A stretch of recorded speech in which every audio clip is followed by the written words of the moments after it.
A book on the shelf is just paper. A book in your mind is power. Welcome to Season 1, Money and Mindset. We are here to rewrite your internal script. Let's decode.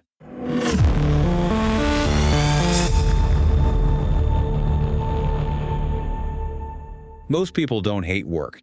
They hate how much control it has over their life. Being busy feels productive, but it rarely means you're building anything intentional. Today, we are decoding the 4-Hour Workweek by Timothy Ferriss. Not as a promise of working less, but as a system for understanding how time, income, and control are actually structured. Now, it's really easy to hear that title and, just dismiss it. Sure. As pure fantasy, or maybe worse, just a collection of get-rich-quick tactics. But when you actually look beneath the surface of the book, the core objective is, it's radically structural.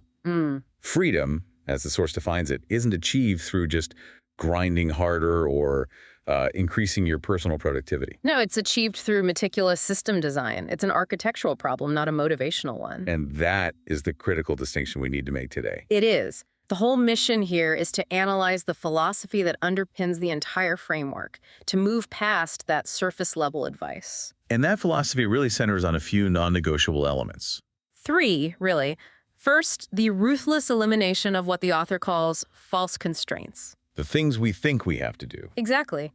Second, the absolute decoupling of your time from your value. And third, the radical, intentional act of designing your life rather than just passively inheriting the default path that society lays out for you. And that intentional design philosophy, it creates a new class of people that the book is aimed at. He calls them the new rich. The new rich, or NR.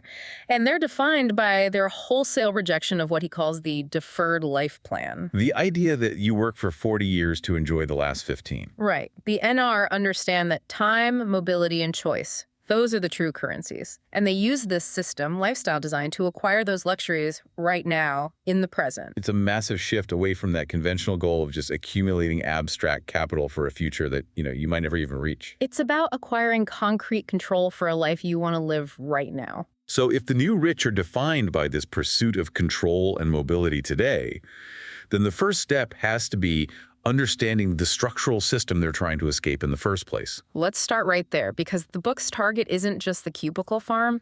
It's an entire outdated cultural agreement. Okay, so what is that primary target? It's the assumption, and it's deeply embedded in our society, that a rewarding life one filled with travel, passion projects, recovery, that all has to be postponed. For 15, 30, even 40 years. Until you reach some vague number, right?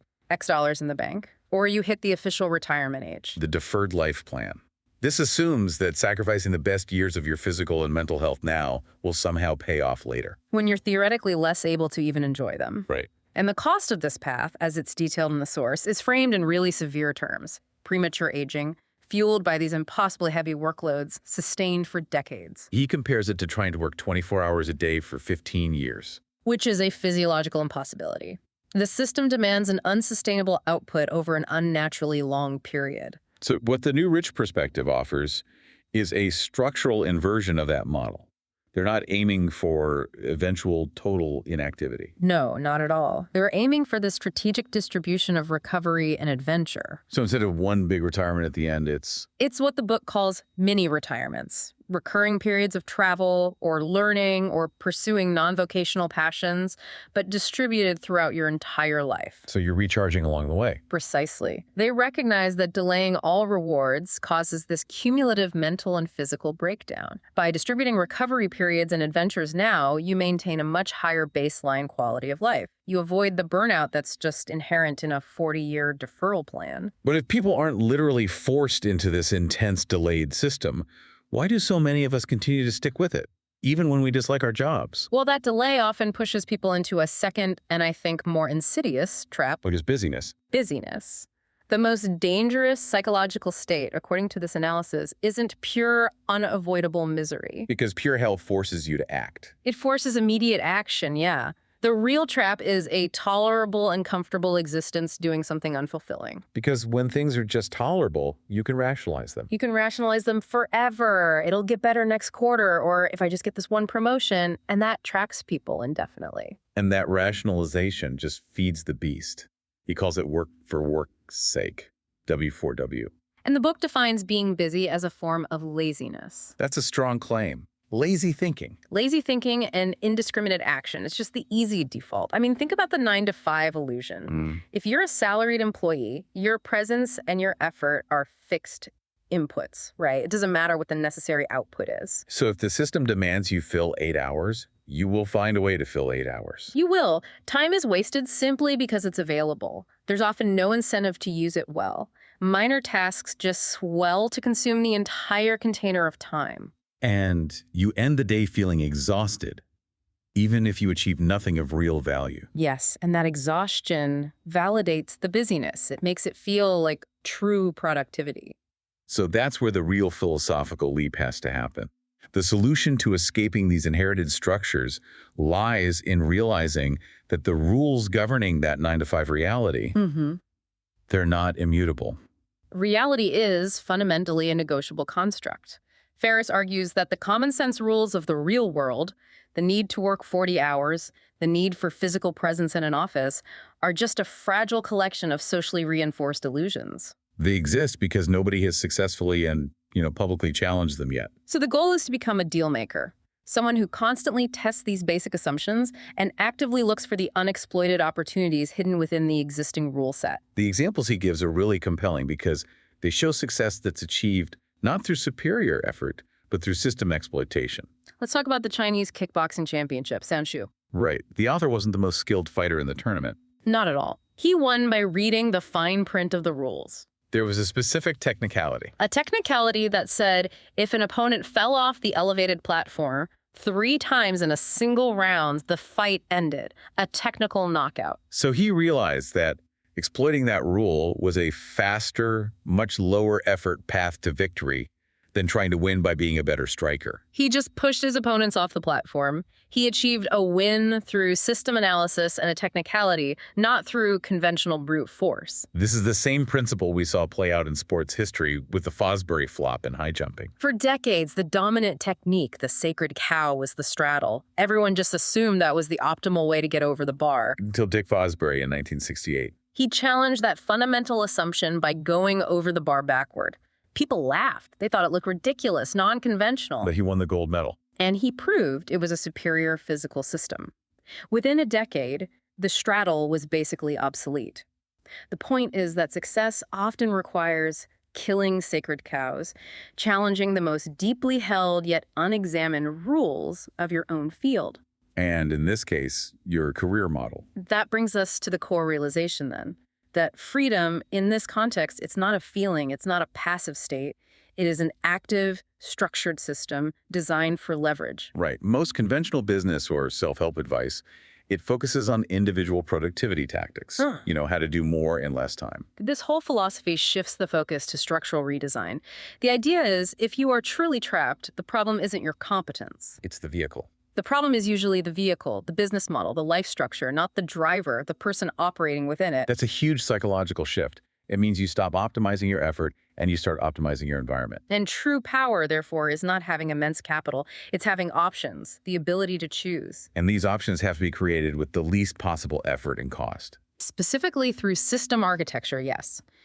When you design a system that introduces leverage, you find, paradoxically, that you can often generate more money by doing half of what you were doing before.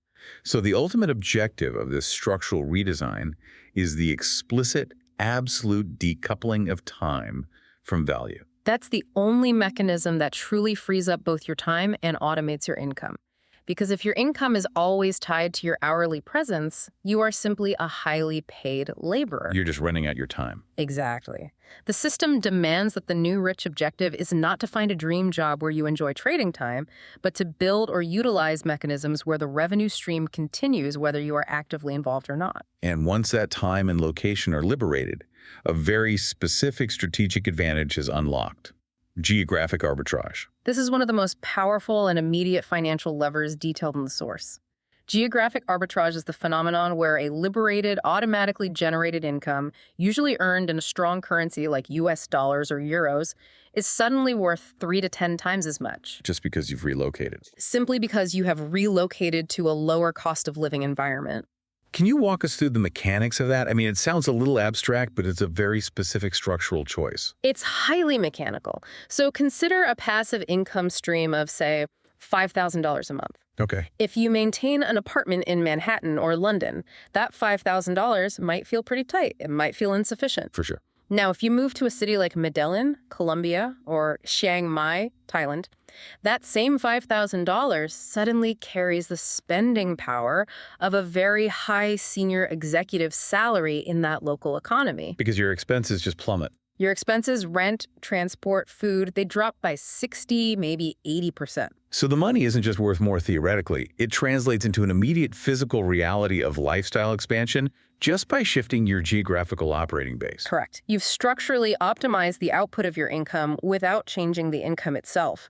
You're using the differential in currency rates and local cost structures as a tool for immediate wealth multiplication. Which is why the freedom of time and location is the prerequisite for maximizing the value of your income stream. You have to have both. Okay, so if geographic arbitrage is the payoff, the roadmap for achieving this systemic freedom is the sequential process he calls the deal framework. Definition, elimination, automation, and liberation. And it's crucial to pause here because you stress that the sequence matters and it's context dependent. It is. The application depends entirely on the role of the individual. For an entrepreneur who's already the direct beneficiary of profit, they can proceed DEAL. Build the profit system first, then use it for freedom. Right. But the sequence is inverted for the traditional employee. The employee pass has to be DELA. Why the critical inversion there? Because of the expectation of presence. In a fixed office environment, the social contract requires constant motion and presence from 9 to 5. So even if an employee implements elimination and becomes twice as productive, let's say they produce 200% more output in 10 hours a week. If they're visibly working a quarter of the hours of their colleagues, management will not reward them with free time. no. They'll see that efficiency and just demand that the now efficient employee work 40 hours a week and produce 8 times the results for the same salary. Exactly. The fixed expectation of presence, that work for work's sake mindset we talked about, it prevents the employee from reaping the time benefits of automation and elimination. So they have to get out of the office first. Therefore, the employee must first achieve liberation, escaping the fixed presence expectations, before they can truly utilize the benefits of time efficiency without interference. Their first negotiation is for space, not for profit. Let's delve into the mechanics of that framework then, starting with D for definition. Calculating the intentional life. This is where the aspirational goals get a price tag. It's a process called dreamlining. Dreamlining is the mechanism that forces a radical redefinition of wealth. It shifts the entire focus away from accumulating arbitrary possessions or abstract capital and toward defining wealth based on concrete, actionable experiences. I think this is where the book is most challenging to conventional wisdom. We're all taught that the goal is financial freedom, which usually just means saving X million dollars. Yeah. Dreamlining makes you actually define that X. Yes, it converts vague aspirational goals, things you want to have or want to be, into measurable depths. Doing steps, complete with specific costs and deadlines. So I want to be a best-selling author is useless. It's useless. The goal is converted to the actionable, measurable step of sell 20,000 copies per week for 6 months, or take 2 months of intensive Spanish lessons in Buenos Aires. And this highly detailed process forces you to calculate the true target monthly income, or TMI, required to fund those immediate concrete experiences. And this TMI calculation constantly counters the fear of that mythical retirement goal. When you price out the actual trips, the lessons, the unique services you genuinely want in the next 12 weeks. The resulting number is often shockingly lower than the implied $5 million or $10 million required for a standard retirement. The fear is often attached to an abstract, unexamined number. Dreamlining removes the arbitrary targets and anchors the entire system in a measurable reality. It shifts the focus from accumulating abstract millions, which requires constant delayed effort, to generating the concrete cash flow needed for a small handful of desirable, high-impact experiences, which encourages mobility and often decreases the overall monthly cost. And that lower than expected TMI is the psychological leverage point that makes the next step possible. E for elimination. The author calls this the path of selective ignorance. This is where you focus ruthlessly on the important few and ignore the vast, time-consuming remainder. The foundational principle here is the 80-20 rule, Pareto's law. 80% of your desired consequences flow from 20% of the causes or effort. But the source is clear. This is not a gentle suggestion. It's a call for radical surgery. Because that ratio is often much more severe. It's often 955 or even 991. We see a perfect illustration of this in one of the book's anecdotes about an entrepreneur running a wholesale business. He was working over 80 hours a week. Just drowning in customer inquiries and managing logistics. So he conducted an 80-20 analysis. And the truth was devastating. He was spending 98% of his time dealing with and chasing 95% of his customer base. And these were the low-volume, high-maintenance clients. So the difficult, cold, analytical decision was to fire 98% of his customers and just stop actively contacting the low-profit remainder. And the immediate counterintuitive result was a doubling of his monthly income from $30,000 to $60,000. While simultaneously dropping his working hours from over 80 to about 15 per week. That's the power of elimination. Wait, I have to challenge that, though. Firing 98% of your customer base sounds like professional suicide to most people. Doesn't that risk the long-term stability of the business just for short-term gain? That's the conventional thinking. But the philosophy of the New Rich prioritizes profit per unit of time and effort, not maximum revenue. By eliminating the vast majority of non-profitable time expenditure, he created a massive margin of safety and time flexibility. The business that remained was incredibly high leverage and robust because it was focused entirely on that high-value 2%. It's a brutal logic, but effective. And elimination works best when you combine it with Parkinson's law. Right. Parkinson's law states that work expands to fill the time available for its completion. So if you give a task 3 days, it will take 3 days, even if it could be done in 30 minutes. The synergistic approach is to use 80-20 to limit tasks to the critical few. And then use Parkinson's law by imposing extremely short, clear deadlines to force focused action. If you don't set aggressive start and end times, those minor, unimportant tasks will inevitably swell and consume the entire day. Satisfying that need to feel busy, that W4W we talked about. And a major, insidious source of that time consumption is information itself, which is why the low information diet is considered absolutely critical to the elimination phase. The Nobel laureate Herbert Simon said a wealth of information creates a poverty of attention. Information consumes our attention, yeah. And the diet requires cultivating selective ignorance. You have to ruthlessly ignore or redirect all information that is irrelevant, unimportant, or unactionable. He gives some practical examples, right? He does. Things like only consuming a maximum of 1/3 of a few industry magazines per month, or relying on trusted, informed friends to synthesize major news events for you. The rule is simple. If information does not directly affect a critical action you must take this week, ignore it. Drastically decreasing your input, the data you absorb, is the prerequisite for increasing focused output. And this leads directly to the tactic of interrupting interruption, specifically mastering batching. Email is identified as the biggest single source of time fragmentation in the modern world. Because it turns your life into a reactive sequence of other people's priorities. The strategy is simple, but it's psychologically very difficult to implement. Turn off all alerts, turn off automatic send receive, and check email only twice per day. At noon and 4 p.m., he suggests. Or, in extreme cases, for deep focus work, maybe once a week. The logic of batching relies on reducing what he calls setup charges, or the mental context switching costs. So if you check your email or pay bills 5 times a week, you incur that cognitive switching cost 5 times. But if you batch those repetitive tasks and do them only once a week, the total time spent can be cut by half or more, because the setup cost, reorienting your mind, opening the program, deciding where to start, is only incurred once. It's like the setup charges for printing t-shirts. They're the same whether you print 3 shirts or 200. You absorb the cost once and maximize the yield of that focus. And the fear that stops most people, the fear of missing an emergency, is often an illusion that needs analytical treatment. The book encourages you to analyze the real cost of batching problems. So missing a small deadline, losing a minor sale. Versus the financial and emotional benefit of reclaiming hundreds of hours of focused time.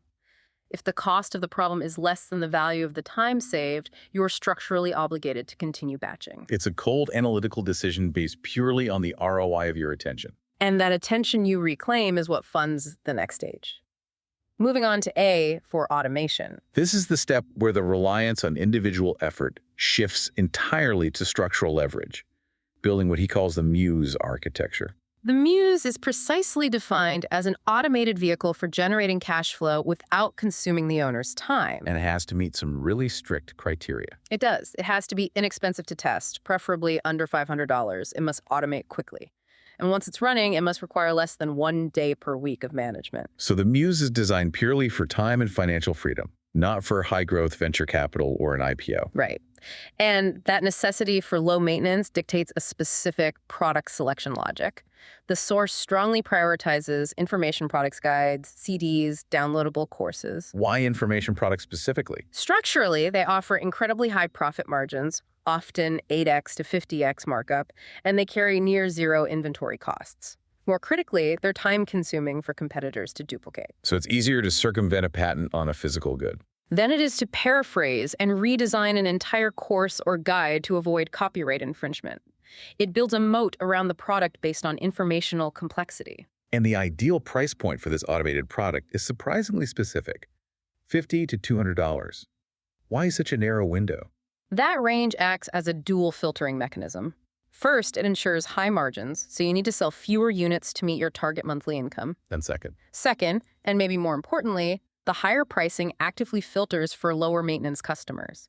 People who generally have better credit, fewer complaints, and fewer time-consuming questions. Because products priced higher than $200 often necessitate direct phone sales or personalized consultations. Which immediately violates the principle of automation and the low information diet.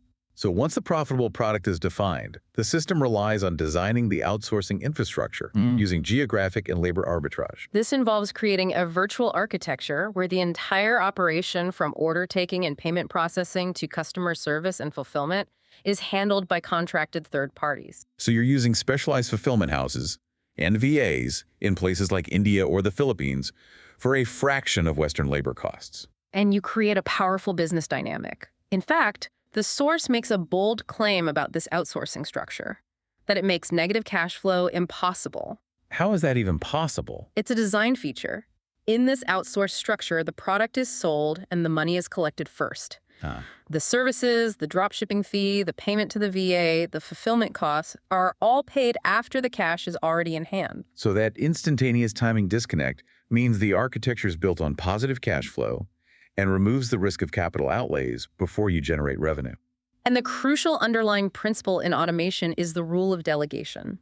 The operational mantra is, never automate something that can be eliminated, and never delegate something that can be automated or streamlined. Delegation has to be used to reduce the principal's workload and remove them as the bottleneck, not just transfer an inefficient process onto someone else's plate. We saw this play out in the example of his Brain Quicken business, which was getting over 200 emails a day, mostly from outsourced reps just seeking permission for small actions. The problem wasn't the reps. It was the system architecture that required the owner to be the centralized decision maker. And the solution was simple but radically effective. He granted all reps explicit, written permission to solve any customer problem costing less than $100 without consultation. What were the results? It immediately dropped the daily interrupting emails to fewer than 20 per week for the owner. It wasn't about the specific dollar amount. It was about transferring decision-making ability and watching the IQ seem to double when the employee or contractor was granted autonomy and trust. So they solved problems faster, more effectively, and returned far fewer issues to the principal. Which finally brings us to L for liberation, the mobile manifesto. And for the employee, this is the escape strategy. The negotiation sequence for an employee needs to be carefully orchestrated. First, you have to increase your value to the company through investment. Get the company to pay for specialized training, making you more expensive and difficult to lose. Then you prove radically high productivity using the 80-20 rule. So once you have that leverage, the actual proposal to work remotely has to be framed using what he calls the puppy dog close. Suggesting a reversible trial. You start small. Ask to work remotely just on Mondays and Tuesdays. This gradual, non-confrontational approach gives management an easy way to say yes without panicking. Because they know the arrangement can be reversed if output drops. The ultimate goal is to gain leverage, making it demonstrably more painful for the company to fire you or revoke that flexibility than it is to just grant you the freedom. And once that mobility is secured, the new rich embrace mini retirements. These are defined as recurring relocations lasting anywhere from 1 to 6 months. They serve as a re-examination of life, not just a temporary escape. They're a core lifestyle component, unlike a one-time sabbatical that often just leads to burnout again immediately afterward. And the minimum duration is key. The source suggests 2 to 3 months is necessary to truly unplug from obsolete routines and move beyond simple sightseeing. Because that duration allows for genuine cultural immersion. It ensures the traveler is changed by the experience rather than just observing it from the outside. And again, the economic argument reinforces this choice. Relocating to a low-cost area for 2 months often costs less than a week in a nice hotel, and the expenses abroad often replace, at a much lower cost, the bills you can cancel or pause back home. So the system leverages geographic arbitrage to make the time-off structure financially self-sustaining. But even with this detailed logical system, the deal framework, most people still struggle to implement it fully. Which brings us to the biggest bottleneck of all, the psychological resistance to freedom itself. The fundamental resistance is the comfort of the known. Why choose the chaos of the unknown when the unhappiness of the known is at least predictable? Most people will choose unhappiness over uncertainty. They fear change more than they dislike their current situation. And this manifests frequently as optimistic denial, the comforting hallucination that a boring, unfulfilling job will eventually improve on its own. That things will just get better with time or with a minor pay increase. This avoidance allows people to postpone radical action indefinitely. The book positions fear not as a weakness, but as scary noises in the shadows. It's this vague anxiety that prevents rational movement. That amorphous fear of, what if it all fails? And the antidote to that vague anxiety is a concrete analytical exercise called fear setting. This mechanism requires you to sit down and define the absolute nightmare scenario in excruciating concrete detail. Right. What if the business fails? What if I get sued? How quickly would my bank account actually crater? By defining the nightmare, you move the risk from this ambiguous dread to a set of manageable, measurable risks. But definition is only half the process. Once the nightmare scenario is defined, the next crucial step is to realistically calculate the probability and, most importantly, the cost and difficulty of recovery. So you ask, what's the temporary minimum effort required to get back to baseline? Exactly. Could you take a temporary bartending job for 6 months? Could you sell some non-essential assets? The insight you reach through this process is typically that the risk you're taking, the downside, is often highly unlikely and temporary, maybe a 3 or 4 in impact. Whereas the potential upside, the permanent life change and control, is probable and permanent, a 9 or a 10. When you analytically treat fear as a calculable input, the equation usually makes radical action the most logical choice. But let's fast forward. The system works. You've successfully implemented a deal, you've eliminated the negative workload, a new psychological challenge emerges. The void. Right. Successfully subtracting the bad, eliminating the soul-crushing work, does not automatically create the good. Too much idle time becomes fertilizer for self-doubt and assorted mental tail-chasing. But this is why even successfully retired or ultra-rich individuals often feel profoundly unfulfilled or neurotic. The external scaffolding of endless responsibility has been removed, and the mind just struggles to fill the resulting emptiness. So the solution is the deliberate introduction of an ambitious external focus that forces personal growth. You need a purpose that's larger than the system you just built. This could be structured service, or specifically mentioned in the source as the best tool, learning a new language. Why a new language? It's presented as the best activity to hone clear thinking because it provides a second lens through which to question and understand the world. It forces your focus externally and prevents the mind from turning inward and just inventing new problems to solve. So the philosophical takeaway here is a strict filter for your attention. Before you spend time worrying about a question, especially a stress-inducing one, you have to ensure the answer is yes to 2 criteria. Are the terms defined? And can the answer be acted upon to improve things? If you can't define the terms precisely or act on the answer, like the perennial "what is the meaning of life" or "why did my previous boss treat me poorly?" It's defined as a non-worthy question, and your mind's attention should be immediately redirected to actionable growth or an external focus. If we zoom back out, the underlying logic of this entire philosophy is a core engineering principle. Systems quietly compound, while individual effort scales poorly and is inherently fragile. Absolutely. If a business or a life structure relies fundamentally on the owner's constant presence, energy, or decision-making ability, it has a fatal flaw. The owner is a single point of failure. And the business is fundamentally unscalable because the owner is the constant bottleneck. So the solution lies in applying the principle of redundancy and scalability to the outsourcing infrastructure. You have to build a system that doesn't care if one person quits. Therefore, you must contract specialized outsourcing companies or teams rather than relying on individual freelancers whenever possible. A group structure provides internal redundancy and a pool of cross-trained talent. So the system should be architected to handle 10,000 orders per week as easily as 10. And that's achieved primarily by ruthlessly minimizing the owner's involvement in routine decision-making. This intense focus on maximizing system efficiency and minimizing the principal's cognitive load leads to what he calls the choice minimal lifestyle. The true enemy of high output is not the number of decisions you make, but deliberation. The time spent vacillating over options, trying to decide what to wear, where to eat, how to phrase an email. The choice minimal lifestyle uses strict rules and automation to eliminate that constant cognitive drag. So we're talking about automating low-value decisions using preset rules. Exactly. This includes implementing preset processing rules for your VAs, and perhaps most importantly, creating rigid not-to-do lists. Like not answering unrecognized calls. Not checking email first thing in the morning, not postponing decisions just to avoid uncomfortable conversations.